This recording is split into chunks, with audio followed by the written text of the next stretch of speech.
他会有这个状况是，如果晚上老婆跟人家出去唱歌，哦，对对，你好像也是管他管得蛮严。对，因为我们家有门禁啊，12点以前要回家。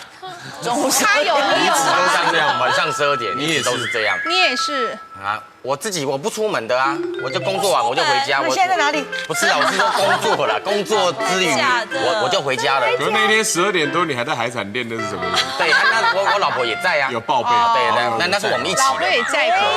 在我揪我去，在我们家谁踩到我这个地雷，就12点以后没有回家的话，我跟你讲哦，我这个人是什么事都好哦。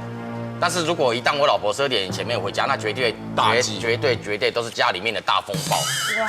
对，我会整个大抓狂，火山爆发，然后离家出走。那不是正合他的意思。没有啦，没有。所以呢，他只要9点出门，对不对？有时候跟姐妹淘唱歌啊，然后到了10点，我想说，要提醒他12点以前要回家。你会一直狂抠吗？对。他接了嘛？好，那我知道，我12点以前会回家，然后又过了半个钟头，我又开始打给他。记得哦，又过了半个钟头了哦，时间1分1秒在流逝哦。他就这样讲，我说我们来唱歌唱得正开心，那你那边no，好，再打去他不接了。他不接了，因为他觉得我打去都在干扰他嘛。可是我是好意，我是要提醒他，时间差不多了。好，上次已经为了你超过12点回家，我们吵到几乎快要怎么样了。好，希望这次你不要再犯同样的错误。可是我老婆有点鸵鸟心态，她觉得说，她就那个，与其我打电话来干扰，就都不要接。那你越不接，那我就会越怀疑嘛，对不对？对。你是这种？该不会今天这个局根本不是姐妹淘的局，一定是。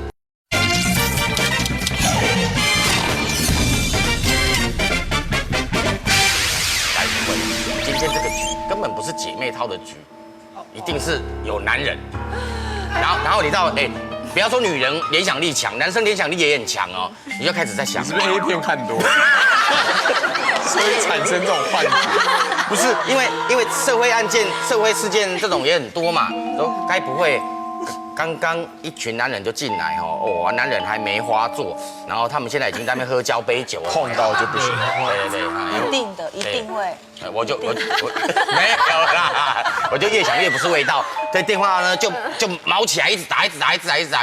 然后后来那个到了11点半的时候，他终于回电了，他告诉我说他要回来了。那我一方面松了一口气，一方面呢我也是当然我也破口大骂了。我说你什么意思？你都不接电话，怎么样？是不是有男生啊？你们在干什么苟且之事啊？怎么讲一堆这样子？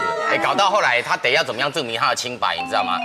回到家里面，门一打开，哎呦不得了，怎么来那么多人啊？不止他一个，他把他姐妹淘总共8个人全部带来我家，姐妹淘每个人在我面前轮流发誓，报告玉林哥，我跟你发誓，就抓。现场绝对没有半个男人。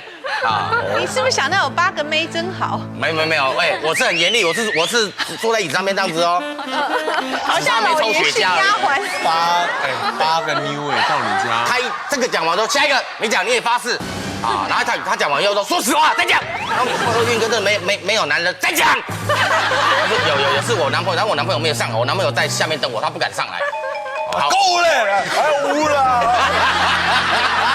太公平啦，有啦。8个妞，不是8个妞啦，8个他的姐妹啦，就被你误导。确实搞得整个屋子香喷喷的，是真的啦。哇，8个姐妹淘轮流跟我发誓说因为他们知道我的个性哦，因为我平常什么都好，我对他们也都很好。一旦触犯我这个底线的时候，下次你们约不到我老婆了，我不会让她再出去跟你们玩。瘦起来。对。